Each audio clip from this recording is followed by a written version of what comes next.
Hey everyone out there, this is Marlin from Fishing Addicts Northwest. You are listening to the Addicted Fishing Podcast. This is episode number 10. In the house tonight, we got Josh Handy, Jerry Shipe, Ben Smith, and Cameron Black. You know all of them, I think. And then we're also going to have a special guest that's going to be calling and talking with us a little later in the episode, so make sure you stay tuned and listen to that. What else we got coming up, Cam? Oh, man. So right now, for those that are not listening to this right away, but just so you know, it is middle of January, and we are right in the crux of show season and getting everything ready for that. We've got the Portland Sportsman Show. That's going to be on February 6th. And then I think there's this little thing called Addicted Alaska, our first fishing film, which is going to be premiering on February 1st. So it's going to be at the Kiggins Theater in Vancouver, Washington. And unfortunately, once you guys that are out there listening to this podcast hear it, it will be sold out. So I'm sorry, but we plan on doing some other premieres, hopefully, and a digital download, a DVD, some cool stuff like that, hopefully. And it's all because of all the fans out there that helped us get this thing out there off the ground and supported it. And so we're stoked to put it out there. Yeah, 340 of you guys between the Kickstarter and buying tickets after the fact are going to show up to the party.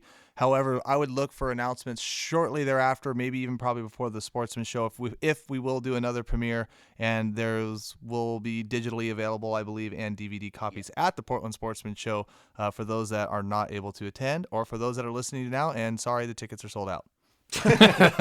So, Ben, how was Alaska? Mind-blowing. It was definitely an awesome experience and something I would highly suggest to anybody that gets the opportunity to go. Dude, how were you feeling when that freaking topwater coho just exploded on your popper? Well, at first, I got to watch it happen to somebody else, and I was like, no. Yeah, I that's remember gotta you're happen. like, you got any more of those topwaters? You Yes. came over to me. I think we all rated your box on that one. Yeah, everyone was raiding my box. But, Jerry, what was your favorite part about Alaska? You know, honestly, the hike. Now that I look back, that brutal hike. Was your favorite part? You're such a liar. No, you know, seeing the moose and just that lake. Seriously? Yeah, you know, where no people go. Watching Cody fall That's down cool. in the ditch. I mean, it was pretty epic. Yeah, I mean, the Majestic. pike, if I had to choose a second best, it would have been that pike thing. It's a different experience. Yeah, it's it something was. cooler, and I enjoyed it a lot. Honestly, the coho fishing was too easy, so that was actually kind of fun to kind of do what we usually do Yeah. around here. We had to actually work for something a little bit because, like I said, those coho were chewing the paint off the side of the boats they wanted in so bad. It didn't really matter what Well, you and then, did of course, there. my fat ass almost died hiking in there, puking and almost didn't make it. So That was brutal. what was your favorite part, Josh? I can't really pin it down to one thing that was the best part of the trip. I'd say the whole trip was just, kind of unbelievable to be there and actually experience it. And it's kind of corny, but dream come true. And Yeah. I've always wanted to go to Alaska. So we highly recommend to all of our listeners out there, if you can get to Alaska, I don't think it matters where. We were in Southeast Alaska fishing for coho, but you can go all over the place. And hopefully our guests that we're bringing in will be able to tell us some new places that we need to go check out. So I wanted to introduce, we got Scott Haugen on the phone with us tonight. That's how I pronounce your name, right, Scott? That's exactly it. Perfect. So why don't you, first off, just kind of introduce yourself and let us know who you are and what you do for the 1% of people out there that might not know. Well, no, that's one of the neat things about what we love to do, the salmon and steelhead fishing out here in the Northwest. Been doing seminars for years and writing for years, and there are the people we get to run across age range from 6 years old to 80 years old. So it's always fun, meeting new people and sharing what we can about our passion here. But I'm basically talking to you here from along the McKenzie River. We live near Springfield, Oregon. I was born and raised here, and caught my first solo steelhead when I was 4 years old on the banks of the North Umpqua River, which is about an hour and a half south of us here. And it was a nice summer day. I was 4 years old and had a life jacket on. My dad said, "Don't go close to the bedrock ledges there. You might fall in." And of course, I went close to the bedrock ledges and fell in and got a spanking and wiped the tears away a few minutes later. In the next cast, I caught about an 8-pound summer steelhead, and a couple casts later caught my second fish, and it was one of the most memorable days. I was only 4, and I can still remember it. That is so awesome. It is awesome. So that's where it started. And, from there, I was just grew up here and went to the University of Oregon, got my, degree there, and was a four-sport athlete. Played a little football in college here and there, and then Nice. My wife and I got our teaching degrees. We were both from this part of Oregon. We moved to Alaska, where we were school teachers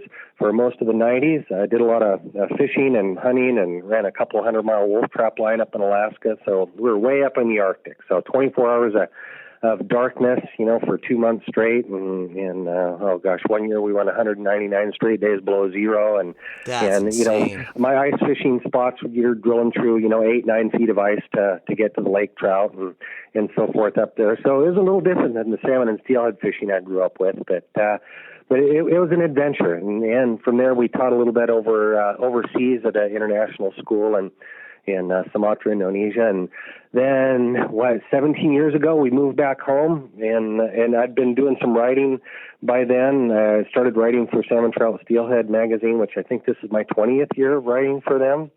Nice, And, that's cool.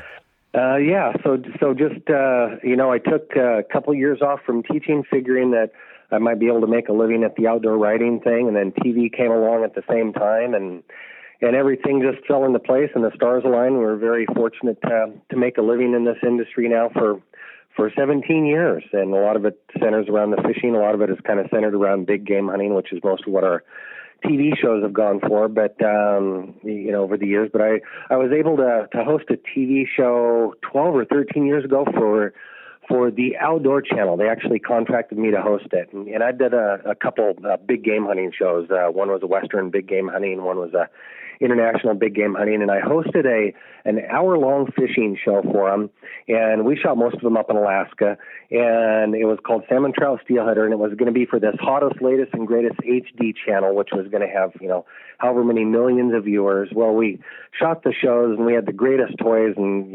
incredible producers and camera crews to shoot the stuff with, and it was honestly some of the most beautiful fishing footage I've ever seen in my life, above water, underwater, helicopters, airplanes, which was, spendy stuff. It was a good budget. And we shot incredible footage of these beautiful fish all over. We did steelhead, winter steelhead, in Oregon and Washington. Yeah. And I think literally like 5 people saw it. No one had HD TV then. And it was just devastating to me because it was all this, beautiful stuff that I grew up doing and what I loved. And no one saw it. Oh, no. We didn't have access to the footage because it was a contract to deal with the Outdoor Channel, so it basically went into a vault. And they were really happy with it. They said, this content is great. How would you like to do another fishing show for us? And I said, good if people can watch it. And they said, well, we want you to fish, all around the world. We're going to, take you everywhere. Tarpon, sailfish, marlin, everything all over the world. And I said, well, I want to do salmon and steelhead. And they said, well, here's the contract we're offering you. And I said, well, I want to do salmon and steelhead. Yeah. They said, well, all the money in fishing is in the big warm water fish, big boats, big motors. And I gracefully declined and didn't do the fishing show. I don't know if they ever did it. But, just like you guys and a lot of people listening, my passion is really with the salmon and steelhead. And we live in a great place to carry out those dreams. Absolutely. Absolutely. Well, that was kind of an awesome little intro. Jerry, what questions did you have for Scott for some people out there that might want to know some interesting things? So what's one of the biggest challenges working in the outdoor industry? Doing this full time, probably the most challenging thing is creating new content.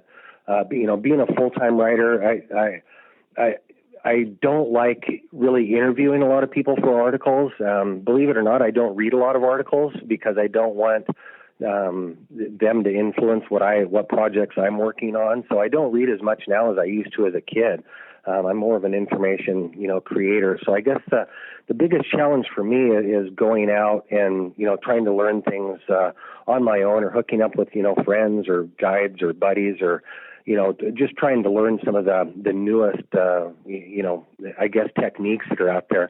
When I first started fishing in the late 60s, everyone fished the same way. We pretty much had one, Fenwick rod with a Mitchell 300 reel, and you'd go out and drift fish an Okie drifter. And if you wanted to backtroll plugs, then, you'd bite that off and tie the plug on. And And nowadays we have so much access to such highly specialized gear, and it's been phenomenal because it's just allowed so many people to be, so effective in catching steelhead specifically, and salmon, and even trout, I guess. But when you get in the boat nowadays, you have 15 rods or more sometimes, and back in the old days, like I said, it was one rod. So keeping up with all the changes is a challenge, but it keeps you on your toes. But there's a lot of overhead costs. I think last year my travel budget was over $30,000, for hunting and fishing trips. So, there's a lot that comes out of pocket to try to get that, to try to get some of that money back. But I told myself not until I get relegated to a wheelchair will I, sit around and become the writer who interviews people for, exclusive article coverage. Yeah, absolutely. Yeah.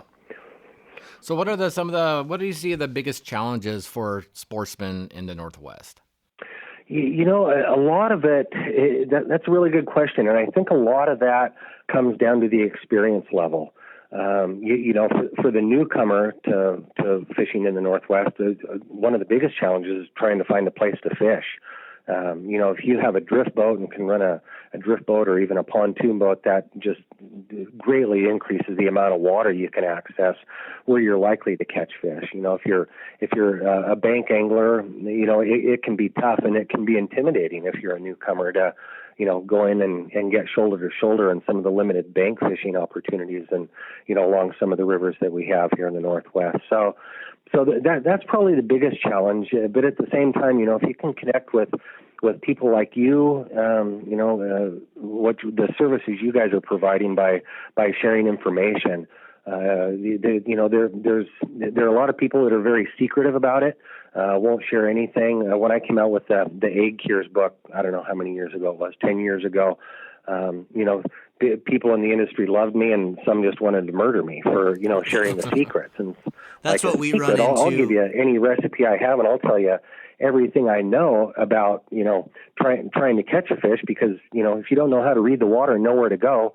it's kind of all for naught. So why not give, people the advantage of sharing information with them, accurate information that's proven to try to help them catch more fish and at least give them a sense of confidence so that when they go out there, they feel they're doing things properly where they have a chance of catching a fish. So on that subject, that's one of the biggest things that I've noticed as we've continued to grow and get, kind of bigger in the outdoor industry and in the, just the angling community, is that like people just, it doesn't matter what you do, what direction you go. I mean, we've taken this stance where we don't even say river names on our platform. We don't allow people to talk river names.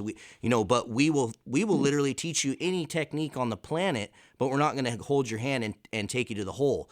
And it's so crazy. There's some people that love us for that, and there's some people that absolutely hate us because we won't tell them where we're fishing. Well, in this day and age, when everything's for free and you can look it up on the internet and stuff like that, there's some people that want to engage in the sport but don't want to work for it and don't want to kind of earn it. It is, and it's a very fine line. And we run across the same things. I do some live Facebook broadcasts for ODFW, and we did one the other day.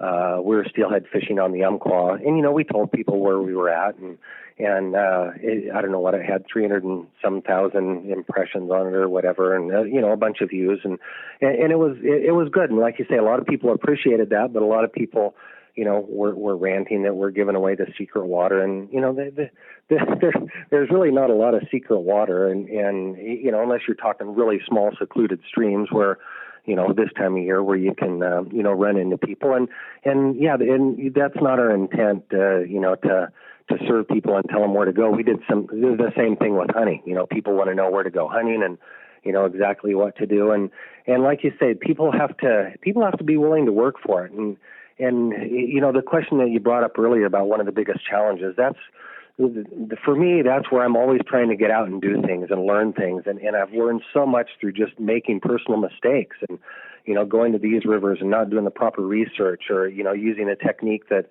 I thought was going to work and get to the river and know it's not going to work. So having to just try things and learn on my own. And I think people want to have instant success. And like you say, if you guys are providing that information that allows them to go do that, then they can do a little bit of legwork and find out where to fish on their own. There are plenty of places. Yeah, exactly. Yeah, that's kind of the stance that we would take on it. So kind of feeding off that, as you have like gotten bigger and bigger, because you kind of gave your story about how you kind of came up in the outdoor industry and when you decided to change that to your passion. As you've gotten bigger and bigger, I'm sure you've caught just so much flack throughout the world. Just people hating you and messages. And it's hard, and more, when I first got into outdoor writing, it was more fishing, more salmon and steelhead stuff. Most of my seminars were salmon and steelhead. And then, I hosted a TV show for Cabela's, holy cow, in 1999, I think it was. And that kind of springboarded us into the TV world. And right away, I learned, and I was very lucky because the Outdoor Channel hired me to host shows for them. So I didn't have to deal with sponsors or anything like that. But right away, I learned that there was a lot more, sponsorship dollars behind big game hunting versus, salmon and steelhead fishing. So that was kind of the avenue we went for years, and that's what I did in the TV world, and did a little bit of fishing. We, shot several fishing shows during a lot of our hunting shows over the years, and the flack you catch from the hunting world it doesn't even compare to the fishing world. I mean, and now our show, The Hunt, is on Netflix, and it's airing worldwide. So, plus we're in 48 countries, I think, airing on different cable networks. So you think of the public we're reaching there, the millions and millions of people that we're reaching there versus outdoor TV, and a lot of them, it's accessible to the whole world. Whereas the Outdoor Channel,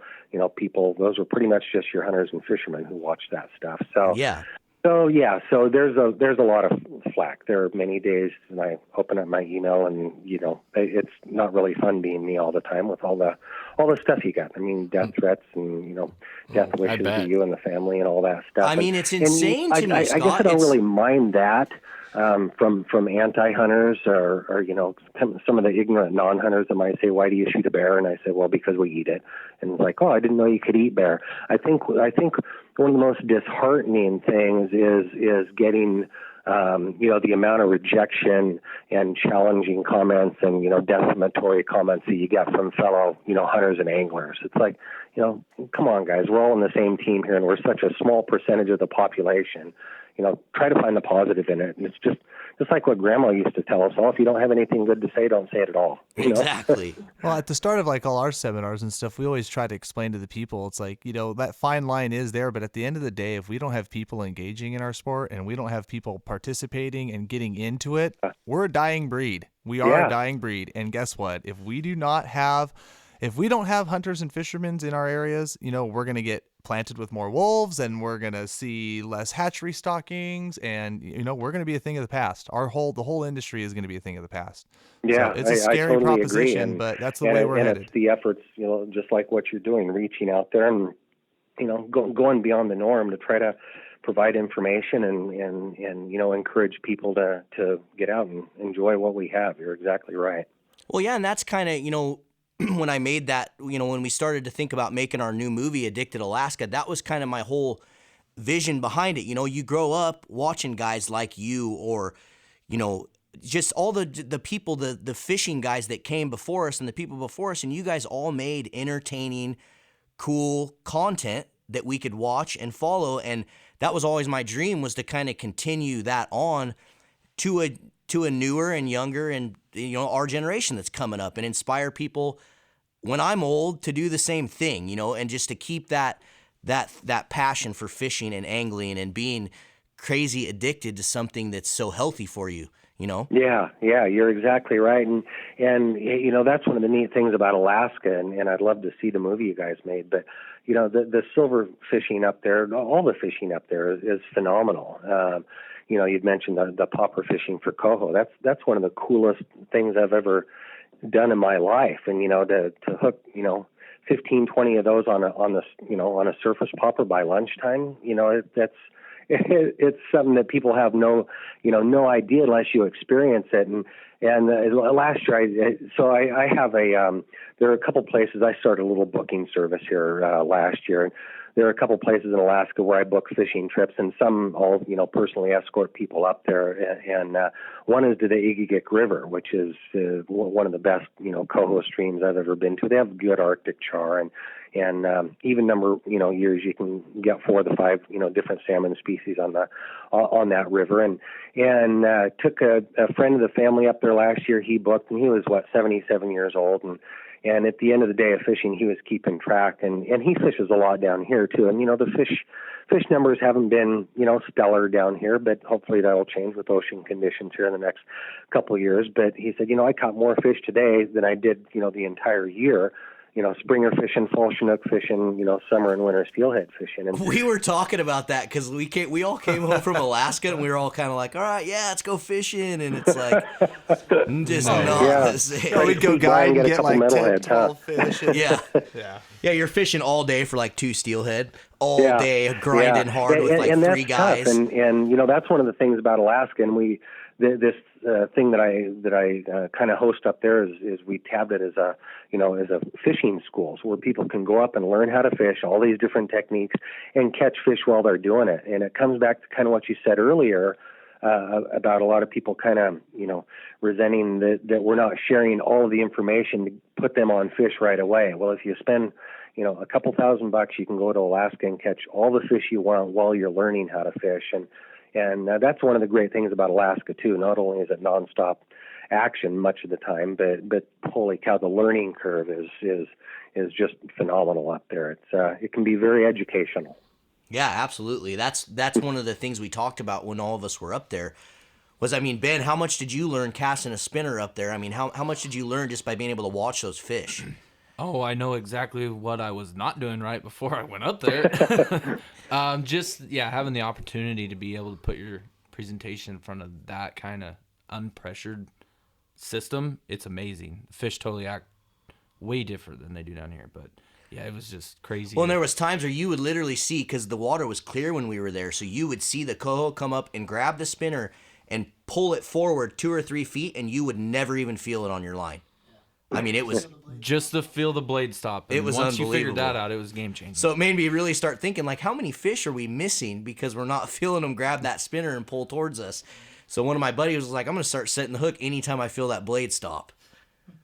So anyway, just an interesting. Yeah, it's crazy. Some of the early TV shows we shot with some of the underwater cameras they just firmly convinced me that we are still fishing so much on speculation on what we think is going on down there. We had them, running quick fish, and the salmon will just like speed right up to it, and you think they're just going to hammer it, and they'll just stop, an inch short of the plug, and they'll just follow it, and then they'll rub up against it with their lateral line on both sides and drop back, and maybe they will bite it, and maybe they won't, and of course you don't feel any of this, and it can be it's very humbling. Yeah.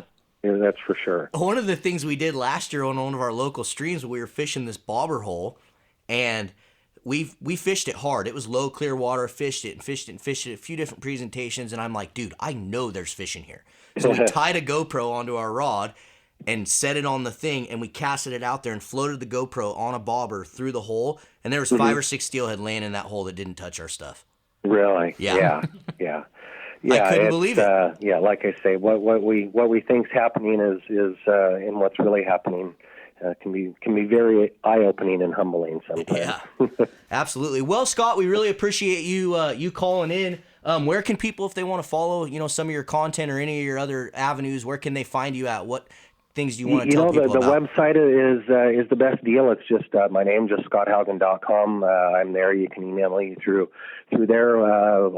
I think all my books are for sale there. All my fishing books, most of them were printed by Frank Amato or published by Frank Amato Publications. So you can get them through them as well. I wrote a big fly fisher's guide to Alaska years ago, and that can be ordered off my website. I'll be, I think I'm only doing 5 sport shows this year. I'll be at Puyallup. I'll be at the Portland show, Redmond, and then Sacramento, and next week, the International Sportsman Expo, and then a couple other small ones around here too. So kind of slowing down on the show circuit. Do that. I'll post stuff on Instagram every once in a while there too, if people want to look. And if people want to talk fishing Alaska, I can be happy to do that as well. So And that I same think thing, our just group Scott is pretty much Haugen full on for this year Instagram? going up there, but we're looking ahead, for next year. Again, trying to take people that are wanting to learn and have the time to go up there in late August and catch a lot of fish and have a good time. So yeah. Awesome. So And so your Instagram is the same. It's Scott Haugen. Yeah, it's Scott Haugen Outdoors. Perfect. All right. Well, if you guys want to find him, you guys can find him there at Scott Haugen Outdoors on Instagram. Thanks so much for tuning in with us, Scott. Appreciate it. Thanks, guys. Keep up the good work, and look forward to seeing you in Portland. You bet. Awesome. See you there. Well, that was pretty awesome to have Scott Haugen on the podcast. I'm glad he could join in there. I tried to get him in for a live feed, and hopefully he'll be able to come into a live feed soon, but we'll see how that happens. Yeah, I'll be on the short circuit. We'll have to go Shanghai him or something like that when he's up at the Portland show. Yeah. Guess what? Kidnap him. Oh, nice. So, Steelhead, who's been catching fish? Jerry, you getting any? Very few. Been tough. Yeah, it's been For tough. me, it's been tough. I've caught at least, I think, 30 or 40, somewhere in that zone. Yeah, and then he wakes up. Couple dubs, couple dubbers. Dubs. Oh, yeah, we haven't even busted out dub season yet. It has been tough. No, it's been a tough season. I literally have caught I don't even know if that's a word, but I think five or six steelhead winners this year. And it's Just kill mid-January. yourself right now. Ben's You haven't caught blanco. any either. I'm blancoed. A guide I ain't doesn't even on count. the board yet. Oh, dang it. Guides Yeah, don't right. count. No, I You know. can't count your clients' fish. Hey, no, and it's been tough. Like, I ain't gonna sugarcoat no, it's nothing. definitely been tough. I'd say best Especially day. in I our think the best area. day I've had was like 5 fish, and then I've had lots of 2 and 3 fish days. But what's been happening this season is right around Christmas. It got real cold, got real frozen. Things kind of that first kind of early push of those early returning steelhead got kind of held up, I think, a little bit. And then it rained. Oh no, then it snowed. And then actually when the rivers were rising before that all melted off, it took about 2 days, 3 days there as it kind of just slowly warmed up and the rivers were actually on the rise. Those were the 3 best days we had. I think that cold weather kind of held a bunch of fish off. And then those 3 days were good. I think one day we got 6, and then I think another day we hooked 9 and got 5 of them. Like, we had some good solid fish. Then it blew out. And then when it blew out, it finally cleaned up again. But ever since then, the temperatures have been really warm and really mild. And the river temperatures have come up. Like, I know some of the rivers in the gorge, I'll just leave it at that, in the Columbia Gorge, we're running at 36 around Christmas time. They're running like 42, 43 now. So now and the water's kind of up a little bit, so it's not like gin clear and cold. And now what I think's happening is the fish are just freaking on the move. And I'm talking to some of the guys down at the Oregon coast right now that the hatchery returns, and the hatchery returns even in some of our neck of the woods in Southwest Washington have been really strong. Like, better. Like, I know one in particular river that had more fish just show up last week than they did all of last year. I just think they're bombing. They're We bombing. saw that exactly. on Saturday And I was last week. fishing. I was fishing those 3 days, and before then, like while those fish were arriving, and wasn't really seeing a lot in the water, hooking a few. Like I said, no double digit stuff, hooking a few. And then to hear that, it's like, how in the hell did those 2,000 fish get by us in 3 days? Like but like I said, even on the Oregon coast, on some of the more popular streams down there, like they're getting fish, but they're not getting what they're not dozening fish. they're not roping them. No, some of the better guides are struggling. Yeah, Yeah, I for mean, sure. It's still quality fishing. I mean, what's really been actually nice is the temperatures have been good. It hasn't been raining too much. Like it's been enjoyable to fish. It hasn't been mid-20s and miserable. I'd rather it be mid-20s and miserable and fish. Yeah. In the Yeah, water. well, everyone wants to catch fish. That's a fact. I But like it a yeah. low clear. Yeah, so it's been a very Thanks so weird much, week. Washington Department of Fish and Wildlife. Well, even with that said, like even in Oregon and even on the Oregon coast, like I think those guys are fighting the same thing. No, they're getting not. more. I know They're guys absolutely over getting there more. that are just absolutely destroying fish. I know guys that have caught 50 steelhead already. Guys that are doing good over there. Yeah, there's definitely a lot more fish There's going on way down there than more there is fish in our over there. neck. dude. There's way more fish. They have ruined Yeah, it's literally our a vortex. okay. No fish. little thing. They've ruined it. They have literally ruined it. No, there's Name no one question river that they kept good. No, I was gonna say there's no question that Southwest Washington has and the Puget Sound. We can't forget. Yeah, our- and the our brothers Puget up there. Sound. Like we cannot forget that Southwest Washington and the Puget Sound continue to suffer steelhead plants, while broodstock programs on the Oregon coast remain extremely successful, and that the and the and all those situations there plant fish and are extremely successful. And we got to figure out what the hell's going on with our situation, because at the end of the day, all I see is in 360 degrees from where we're at, successful steelhead fisheries that are occurring because of broodstock programs and because of hatchery plants, and we are sitting here doing nothing. And they're doing it for fairly cheap too. They're doing it for nothing. Pennies on the dollar. Yeah. Pennies on the dollar. I've seen one of their hatcheries is in like it's literally a big giant barn. It's a big huge barn that they just have these big buckets things in. I mean, it looks like something. I don't know how they're doing what they're doing. It's freaking awesome. It's so awesome. Yeah, but guess what? That hatchery has one goal, and you know what that goal is? Make fish. Make fish and get them back. And guess what? They're pretty damn good It's at it. And guess working. what? They show the state up at that every day of the week. It's pathetic. It's kind of depressing. Pretty I mean, big fish, honestly, too. to see where it used to be Yeah. and then where we're at now. Just in a few. Just And you in know a what's few crazy years. is talking to people like back when we say, "Oh, when it used to be." When I used to talk it to used to guys be back better then, it than used that. to be when it used to be. yeah. And so it seems like it's always that cycle. But I do feel like any of our listeners and stuff that are out there that are kind of wondering what Addicts is doing, just know that we are Paying doing some attention. things in the background, and we Getting will ready. let the followers be known when we can do something that will benefit all anglers. And we have to be calculated with it. We have to be smart with it. Yeah, we have to It's choose the not choose something the that right we can path. just jump right into, and it's not something that can be accomplished with a 20,000 people Facebook group. This is something bigger. This is something that This needs is a to be 3, done. 5, 10-year plan. Exactly. Yes. And so if anyone's sitting there wondering what we're doing in the background to try to help all that stuff, we will do what we can on the smaller wins, you know, like we did helping CCA out and any of these other advocacy companies or advocacy. How do you say that damn word? Advocacy.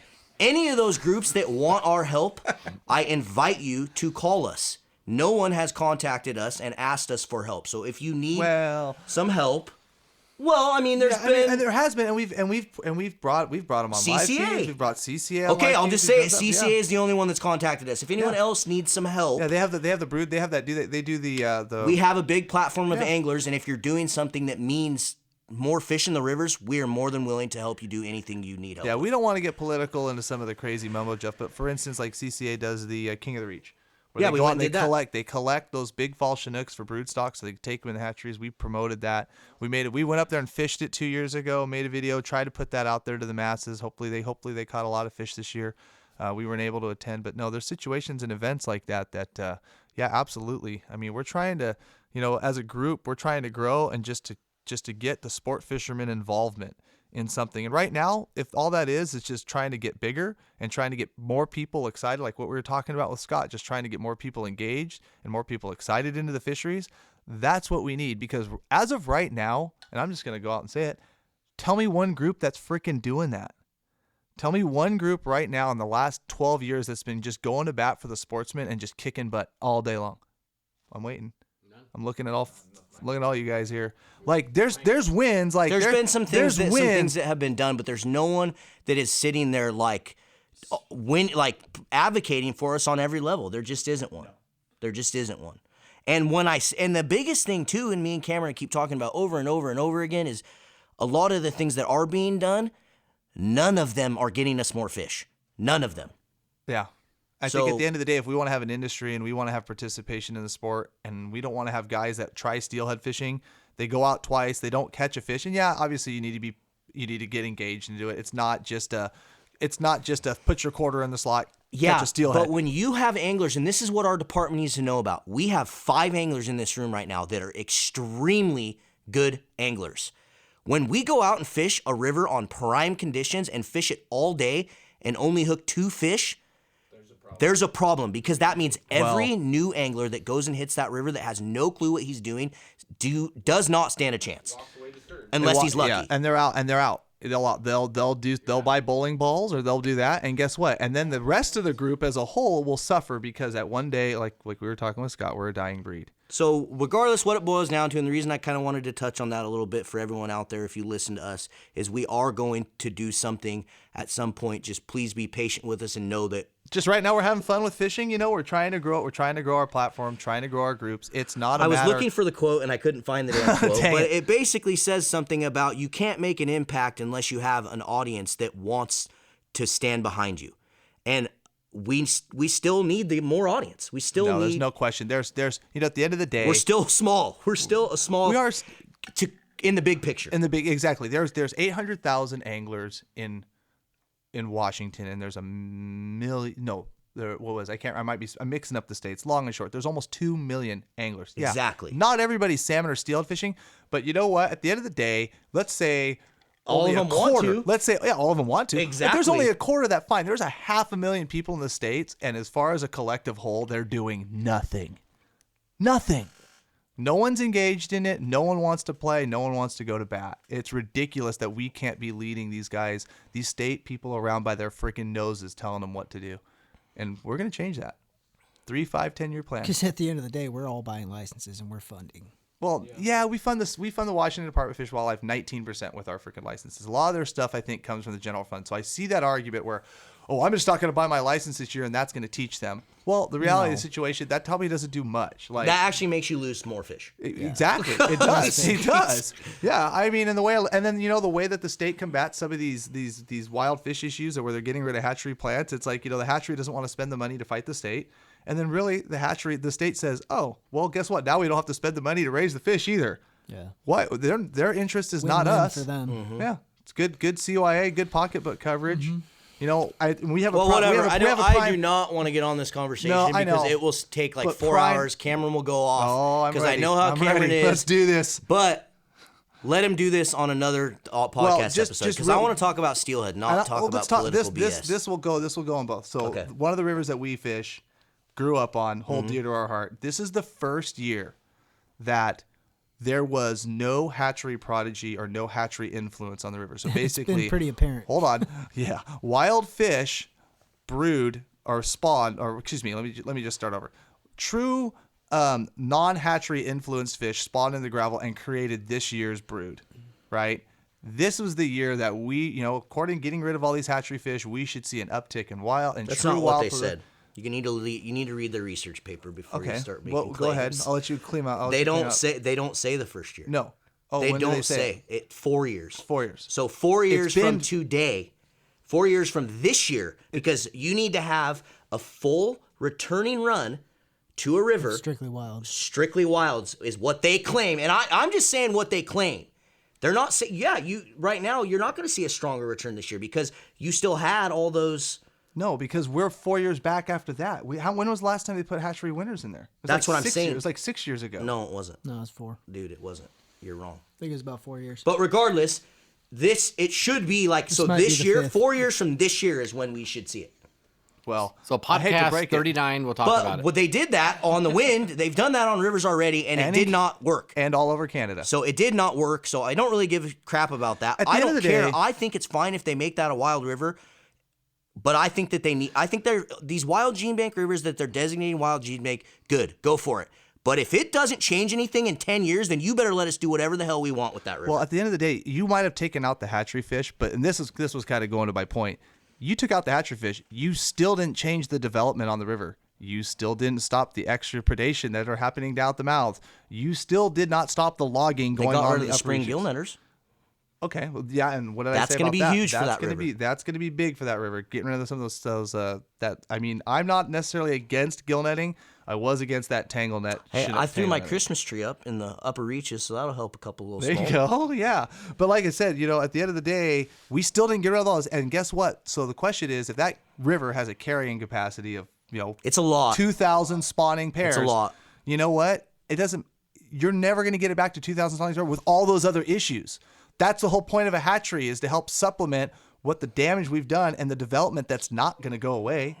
I mean, I talked to Dean. And I if was you ta- I did was it talking to Dean on a about that. broodstock program, there's literally no reason why they shouldn't allow it. The only thing that I would say is funding. So if we had the funding, can we do it? Well, shoot, I would love to, but I will tell you this, that Dean and those guys that do the pickups on Mm-hmm. some of the creek stuff, I talked to him a few days ago, and what these guys do is they'll go into these creeks that are going to dewater, and all these coho and steelhead fry are going to die. Like, they're done. And why? Because of starvation, water development, culverts, all those situations that cause it. Regardless, like, they were blocked from doing some of those pickups, and in some of those pickups, they never even found steelhead fry this year.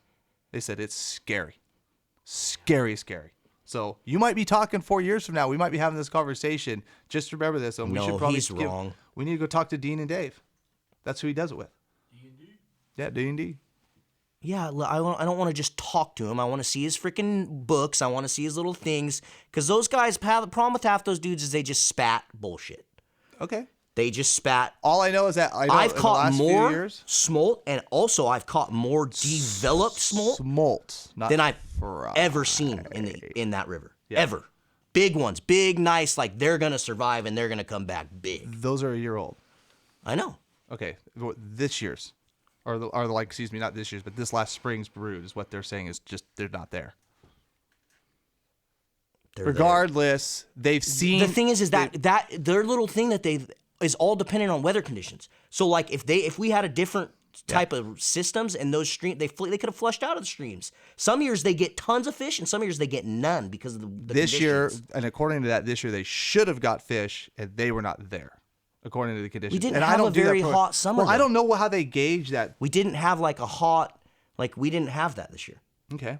You know we what I had mean? a really, well, I mean, it wasn't. No way. Like, I thought we did, but it was warm, but it wasn't like they're doing. It was mild and it wasn't that long. It was a short summer. Well, regardless, they said that the conditions were there to find them and they weren't fine. They found coho. They found coho fry up the Yang. You couldn't find anything for steelhead.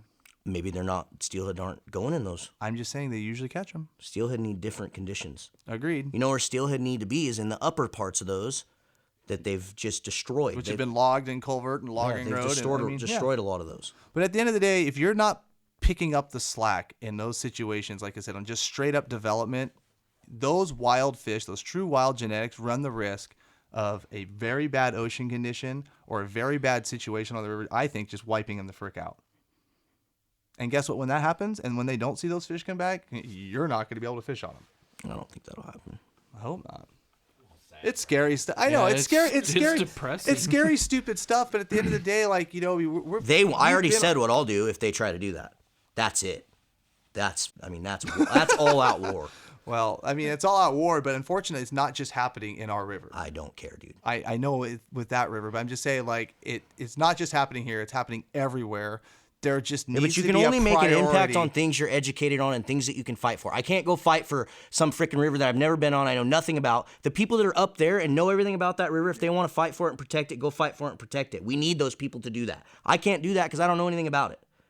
And I have a job. I can't get educated. So when it pisses me off when people say that kind of stuff, like, oh, you're not doing anything. It's like, sorry, I'm not going to quit my job and run up there and try to save this steelhead stream that I don't know anything about. Yeah, and what are you doing? Exactly, and what are you doing? What are you doing? Pointing the finger. You know, but I'm saying that because what I'm saying is if that happens to a stream that I feel like I could have an impact on, then it's time to destroy.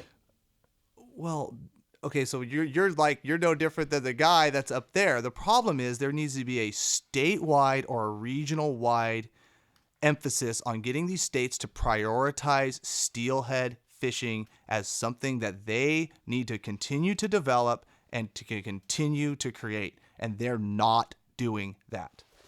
Period. That's the problem. Like I said, we can get mad regionally all we want, but at the end of the day, until there's like this statewide concerted effort to change the policies that are being enacted from Olympia and from Salem, that's not going to happen. And that's why I say we need the sport group as a whole. 3, 5, 10-year plan. And you're right. We do need a lot of education on that. We do. Yeah. We do. We need a lot of we need educations like in the lawyers and the lobbying and like all those situations. Like this is something that is not, this is something, the reason why we haven't come out with anything like that is because truth be told, we don't know. We don't know the best way to go about this situation. But something's got to give because the way I see it, in 5 to 10 years, we won't be steelhead fishing because guess what? Everybody's over in the last few places that there are steelhead, and once those places get crowded and they're already trying it right now. They're already trying to cut that down because everybody goes there to catch them. And once they decide that that's too much for that, they're going to shut that down, and then there's not going to be anything left. Yeah, we talked about that this weekend, talking about how everybody's talking about how there's so many more anglers. No, the problem is there's less opportunity. Scott alluded that too. Yeah. There's less opportunity, therefore all the anglers are spreading out and going to those rivers that they didn't used to fish. We get conjugated together. Yeah, people like us are driving 2 hours, 3 hours to fish now. Now everybody knows where we've been, Jerry. Way to go, Jerry. Well, did you go north or south? See, I got so many messages. Hey, man, saw you guys this weekend. You guys get anything? No, I didn't. Didn't catch anything. No bites. Well, it's a battle that needs to be taken. But right now, I think what we need is engagement in sport. I think we just need to keep growing. That's Okay, what well, we're that was reaching our for. 5 to 7 minute political piece where was I got to Yeah. get fired up for a little bit. That was like 20 I tried to minutes. move on right away, but then it just got all crazy. Got nuts. So what's going on that's good though? What about good stuff? Dude, I'm mad I didn't talk to Scott Haugen about blacktail hunting. I'm gonna tell him that I want to do a podcast with him, and it's just gonna be me and him talking about rattling blacktail. Just the rattling entire nothing thing. else? Just me For and an him. hour That's and a it. For half. like an hour and a half, just rattling blacktail. I'm gonna freaking just pick his brain and figure out how to do Why don't it. you just pay him to come out and show you? Yeah. That's too much money. $100,000. Yeah, no thanks. Yeah, it was probably 100 less with grand. Haugen. Anyway, I don't know what's going on good. What is going on good right now? Sportsman Show's coming up. Yeah. I mean, Yeah, we ain't that's- talking about that. We I'm ain't talking going to that. We're fishing talking wise. fishing. Fishing wise?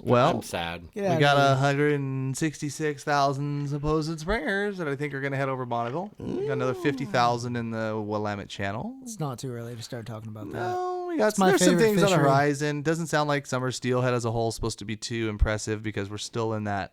I think the 3-year-old. I think the big fish are going to get hurt this year. Where last year there was like no little fish. No. Yeah, That was Sorry, like Another year like that? I know. Yeah, well, I think we should see two. We should Another see- year of one We fish should see A retention. runs, but now B runs are going to be hurt. Well, I thought that gosh, was that last year or was it this year? I think they actually need to start structuring some of that fishing from like Tongue Point up to where like they're going to need to reserve like steelhead impacts so we don't get shut down like at Buoy 10 and some other crazy stuff.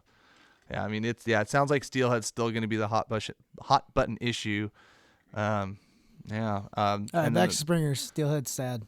yeah. Well, I mean just 166,000 springers. That's pretty good. I'm gonna take it. I'll I'm gonna be take happy. it. We don't have the snowpack this year. It's gonna. Yeah, I think it's gonna be a smash.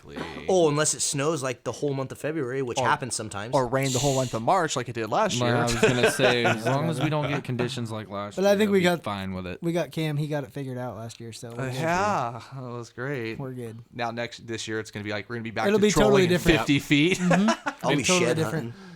Oh my god! Marlon literally shed hunts till April. I told Josh, I'm like, dude, I need to give you keys to my freaking gate on so you can just come get the boat whenever you want. Hopefully, at that point, my dad has something going on. If you guys are looking for a boat, Cam's selling his.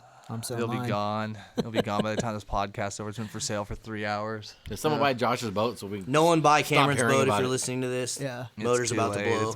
Shut up. Yeah, right. Motor's awesome. Oh man, but yeah, I mean, steelhead fishing. To be fair though, we've had a couple good days. That fish you got was hot. That was It was a pretty- nice fish. dude. And truth be told, it's So, way better. It's listen. way better than last year. Listen. Like, Oh, I'll no, say it is that. by Yeah, far. so I'm like, no, Way I better. guess we shouldn't. It's because we're still early, and And that's in what my I keep telling opinion, all we're the still guys. catching fish. I keep telling all the guys that fish our local river that are all like butthurt and blah It's blah too blah. I'm early. like, Yep, you need to chill, dude, because if I go back and look at my records going not till back, late. even when we had awesome runs, we didn't have very many fish between like that mid-December through like mid-January. Yep, It's exactly. always been pretty slow through there, and then mid-January into like March, fire. Always. It just seems like it always happens. That Valentine's spring Day. run, it must be because of water levels or who knows what it is, but for some reason, whatever's happened over the years, that spring run has continued to be strong in most rivers, which is one of the reasons we still get to fish them. Because what happened in those Puget Sound rivers was that those runs also depleted. The spring and like their early and like they weren't getting any fish back when they originally shut those rivers down. We Well, that's- still get extremely strong. Like the biologist said, ours is one of the strongest. Yeah. No, I believe that. I think some of the best fishing we ever have. It's is those. that It's late those. January all the way through February. If I could tell and I'm anyone gonna the roll best into March advice when this it comes year. to if you want to catch a bunch of steelhead, don't even steelhead fish till March. Yep, first Yeah, 2 weeks of exactly. March. Just wait. Or continue on through March and April. But here's the thing: Yeah. don't do what I did last year, That's true. I bumped. We were getting flooded out in February and in January, and we were having okay fishing, like I said, when the conditions were right, but they weren't right very much. And then I stacked everything the first 2 weeks of March, which is best time to fish anyways.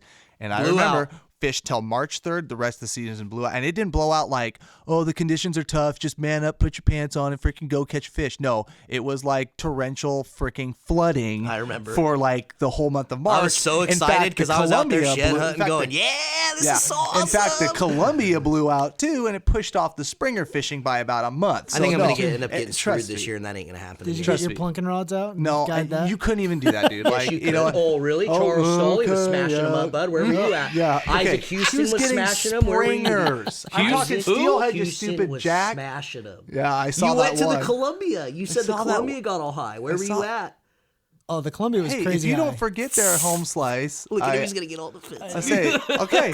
Once again, see, you know, Oh, here I we should, go. I should have bro. done it That's last it. year. Radio silence Radio this year. silence. That's it. That's Not it. talking about The nothing. only people that Yeah. get to know what I'm doing springer fishing is the Nushgak guides. Those guys are elite. Wait, last year I didn't even go to the Nushgak before this. I didn't even know him. I know. It's the only thing that can come to my mind because those are the only other people you're being you a talk jackass? to. Well, those are the Okay, only other yeah. people you talk to. Those are like your only other good fishing buddies. Anyways, for March, no, I don't think there was not. I could not ethically take somebody's money and even think about trying to go and fish those conditions. And it really sucked. And it was sad because I will say those first 3 days in March were the absolute, I mean, it was 15, 20 fish days. If that It was happens again this year, phenomenal, we and need it to was go out over. one day and just try punking. We do. Yeah. I got the spot on the old the one river I really like to hit. I got a spot that we need to do it. You just do it right from the bank, and it's like it. And I last time I fished it in high water this year, I hooked a couple fish right there. It's like we need to do it. We need to try. Just make it a party. That's Yeah. what I Yeah. was thinking. That's. It would be fun. I mean, because be there's sweet. days like that where I'm like, damn, I still want to fish today. You know, should do like, it. and we could just go out and try. You never freaking know. I had a dude tell me when I was working back in the day when I worked at Sportsman's with you. Yeah. That he said that some of the best days they have on one of the rivers east is plunking. Yeah. He's believe like, it. when the they water all gets have to super, run. super high, Those he's fish like, are going in one area. He said I fish a foot off the bank. Yeah, some of those guys murder. Just They bloop. do good. Well, you know, you think about the analogy, do like the some of the same- stuff we do in the lower Columbia when the tides Yeah. are ripping Same real hard. thing, We're huh? fishing like a foot off the Well, and think rocks. about like high dirty water years for springers. Of Funnels. course, the guys that are plunking. Yep. Oh yeah, okay, yeah. So when he was Same done concept. Stolly and those guys, That's yeah, when that's he what was he was doing. smashing. Exactly. Yes. No question. The bank guys. I don't know rip how up. many of those little steelhead trips I'll be doing this year. You guys are nuts. I'm too What do you old mean? for that nowadays. Just What's getting steelhead? up at freaking Oh, 2:30 no, in the Summer morning. steelhead? BS. No, yeah. It's a waste. No, that's why- it's no. jank. It's a waste of time. No, that's why you Whatever. just Don't go. learn. I got some fish. I used to play the game, but once you learn that there's actually 200 spots down there, Yeah, I like you don't If you have get to get five- up anymore. Well, yeah, if you get you get Yeah, 5 days. of course to you all try- do, you dicks.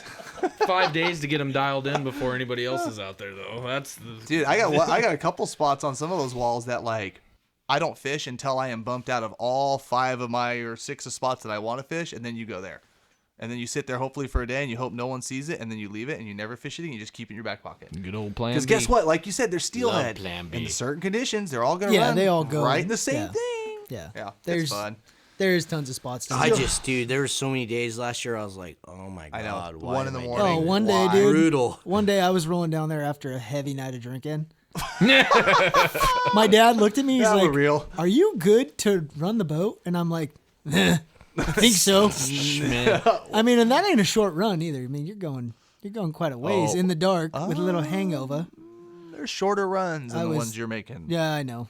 I know you There's know, one but across the way. Yeah, that too. There's one That's like generally 200 why yards. I try to be there early, because then you see the guys with the big old duck lights coming out like, and then you hear them in the boat. God damn it!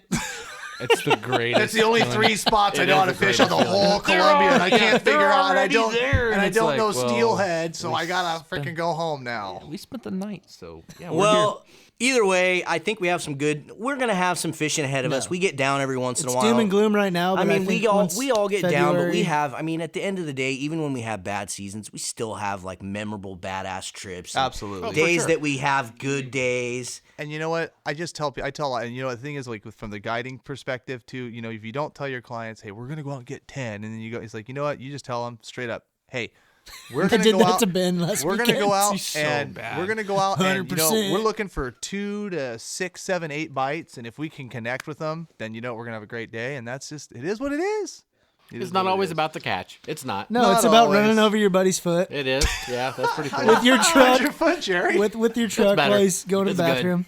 It's all awesome. good. Well, kind of segueing into out of Steelhead and into the Sportsman Show. What do you guys? We got some pretty. it's I'm gonna be awesome. excited about the Sportsman Show this year. Man, so if I Last get year was awesome. This is going to be even better. I think. yeah, it's gonna It's be One gonna be thing I epic. want to tell people, and I told people this last night on the live feed, you need to go to Cameron's booth and book your trips, or you are not going to get trips with him, No, right?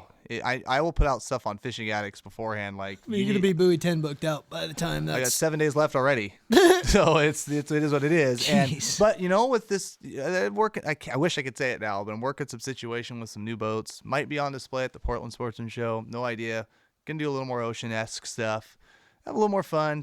Get a little out of our element. Be able to get those. Be able to get a little you're going to salty. be smashing Exactly. fish. Is what's Get a He's little- gonna be in rubbers. yeah. Deal with that sim stuff. Just grunting. Give me the rubbers. commercial. We're going commercial style here. No.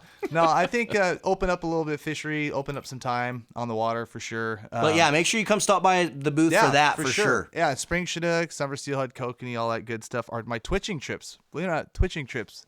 The guys were getting off the boat last year, but I want the same day Already next year. signing. Yeah, so twitching trips are going to be quick. Yeah. Dude, They're I gonna go try to fast tell this year. people once they do that and they experience it, That's it's all it's gonna be. unbelievable. It's pretty fun. It's There's no way about unbelievable. it. But a Also, couple- we're gonna have 35 landing nets there. We got 50 bonkers if you guys are wanting an addicted landing net or an addicted bonker. Tons of Whole apparel. bunch of Great new gift. apparel. We have a lot of new apparel styles this year, so I'm stoked about that. Tons of different hats, flex fits, flat bills for the flat billers. Anything you guys want, we're gonna Trying to have say there. Pop off. We're gonna have there. Also, Eric Swanson will be in our booth a little bit. Popoff's gonna come hang out in our booth a little bit. He has his own booth there though too. And Yeah. Popoff also has his own booth. We got TJ Hester right next to us We again should have this put him year. in line. Should have put him in line. Another just thing take a too. whole aisle Another thing real person. fast too. If you're a kokanee fan, I will say this: there is an effort for the sport. Oh, yeah, sportsman yeah. Really to be focused on kokanee fishing, and Yeah, I've got of a course. seminar every single day. They're talking kokanee, and then they also are going to have a kokanee tank. There, I think they're going to try to Nice. put some kokanee tank, and then I got some presentations on the kokanee tank too that we're going to be doing. We'll be talking like presentations and stuff there, and then in the theaters we'll be talking, or at least I'll be talking, targeting kokanee too. So for kokanee guys, this sportsman show is going to be for you. It just sounds like there's a lot, and not just me doing kokanee. It just sounds like there's a lot of And then emphasis on the kokanee. The other this thing year. I want to add too is make sure you bring your Sharpie and pics because there will be autographs. Yeah, Cameron Black will be signing hats, I'm like, t-shirts, what are you talking about? sweatshirts. I could not figure out. What I you did forgot there. to tell everyone too. I told you guys Yeah. this on the live feed. He also will be signing lower backs. So if you're interested in that, come stop by our addicted booth. If you could it's see $5 Cameron's a face right now. signature. Is it limited to It's- lower backs? Yeah, it's limited. It's just limited to lower backs. It's very, very limited. So, No, it's it's just limited to lower people. backs. And, Only the T-stamp. Yeah, But it's anyway. already full. Sorry, folks. $5 a signature. Come talk to Cameron Black. We can And get by that the way, done for with you. that said, yeah, don't. I'm, dude, you're done. I'm gonna conjure up something. You're great. screwed, buddy. You know me. Oh, great. Oh, great. What Yeah, else do we have at the trouble. booth, though? I mean, you guys are definitely going to have to stop by Bob's Sporting Goods. We have a giant 8-foot wall of all addicted products at Bob's. We're going to have our flashers there. Cameron's got some new tasty little flashers coming out. Oh, yeah. Addicted ones. We're going to have Y'all don't get brand new. We've worked out a partnership with Jimmy from Mad River. We're going to have brand new addicted steelhead worms. They're our own packaging. Jimmy's still making them. They're still the Mad River that you guys love, but they say addicted on them, easily recognizable. Man, what other products do we have? Addicted floats. Addicted floats Yeah, from the Hawken. whole thing. Another thing too, with just talking about Brad's a little bit. Brad's is going to be doing their, buy 3 super bait situation. Go to their booth, get a free super bait. I think they're going to do some. They're doing some excellent pricing on some of the killer fish there too. So yeah, they're going to have Bob's is going to be hot. And from what I can't say that. Well, let's just say that Bob's is going to be the place to be. Bob's will be the place to be. There's going to be some awesome deals there, so spend make some money there, yeah. sure you get to Bob's Sporting Goods. We'll more than likely have some Okuma rods rigged up at the booth. Yep, we gonna will have- to absolutely. check Right? out. That's right. Yeah, we'll have our 12 or 15 setups there where we're going to be doing we've got a lot of the addicted guides there, a lot of the addicted guys there as well, and they are going to be doing little, if you have questions about particular ask away. setups Come and up, gear, talk to us. we're going to have a bunch of different displays there. Come check it out. It's a great place. I mean, we'll have guys come into the booth and sit there and chat for an hour on different setups. And It's awesome. It's a good where time. and it's also just coincidence. You can go pick up that gear for really cheap. Right It's a across the way at sportsman show. Bob's. Yeah, right across the way at Bob's. So it's all And good. the other cool thing that I'm super, super excited about, I mean, I can't, since the first Sportsman Show Cameron talked me into doing, I've wanted to sell a DVD, and we're finally going to be doing it this year at this Sportsman Show. And this is the first of many DVDs to come. I promise you that. This is what we are going to hopefully be doing a lot more of, and I'm excited. So come by, this movie and support it, please. Please, We please, put a lot please. of time and effort into it. And thank you to all and of you. thank you that for sure. supported it. We put a lot of time, effort. There's a lot of guys that got thousands of hours into editing this thing. So we hope that you guys love it. And it's because of all you fans out there that we were able to make it happen. And our badass partners. Thanks to Yeti thanks, and everybody. Procure and P-Line and Short Bus. And don't let me forget anyone. Hawken, we have Mad River. Mad River. Who else helped support the film? We have H&H. booktofish.com, H&H Outfitters. Flayaway. Yeti. Flayaway fish mats. Yeti. Yeti, obviously, yes. Okuma. Don't forget Yeti. Okuma, no Don't shit. forget Stefan and Okuma. Okuma. man. Okuma Fishing Tackle. I mean, they were a huge help with us on this film. So all those people, if we missed you, send me a text or an email and tell me I'm an Hate asshole. mail. But either way, thanks so much. We're kind of wrapping this episode up. Anything else you guys want to tell people out there? Stop by, say hi, ask questions. Yeah, please come by and hang out. Like, don't Come hang out. I hear this a Definitely. lot, and this is not arrogant. I'm just saying, like, people will like come by the booth and they'll be like, "Oh, you guys just looked like really busy, and I just didn't want to bug you." No. No, Come talk to us. bullshit. Get in there, join the fun, join the mix, Yeah. hang out. We're regular That's what we're dudes. We doing, like to dude. BS. It's freaking. We want you to come Yeah. shake our hands and say hi and take some pictures in the booth. I mean, I love meeting all you guys every If year. you want to the bring me a reality- And beer, every go single ahead. damn Beer year, all the time. and every single damn year, one of you bastards gets me sick. That's true. Yeah, Tuesday after the Sportsman Show, we're all dead.